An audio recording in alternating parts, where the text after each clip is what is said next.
We are constantly exposed to a variety of sources of both natural and artificial radioactivity. Nearly 14% of our total average radiation dose is from medical procedures such as dental and chest X-rays, CT scans, and nuclear medicine.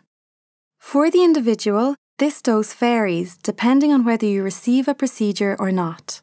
Less than 1% of our dose is from the fallout from nuclear weapons testing, Chernobyl, and discharges from nuclear facilities such as Sellafield. We are exposed to this radioactivity from the ground, and it's in the food and water we eat and drink. Naturally occurring radioactivity is present in rocks and soils and has existed since the creation of the Earth. We are exposed to this radioactivity from the ground, which contributes about 7% to our dose.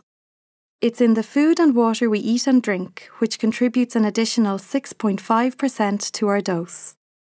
Cosmic radiation comes from the Sun and outer space. Most is absorbed in the Earth's atmosphere, but some reaches the ground. Nearly 9% of our dose is from this source, and frequent flyers receive a higher dose. Just over 8.5% of our dose is from thoron, a naturally occurring radioactive gas which emanates from building materials.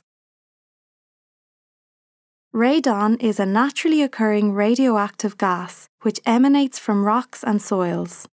It can build up to unacceptably high levels when it enters a house or other building. We are exposed to radon at home and at work, but mostly at home as we spend more time there. Radon is the principal source of our radiation exposure, accounting for just over 55% of our dose.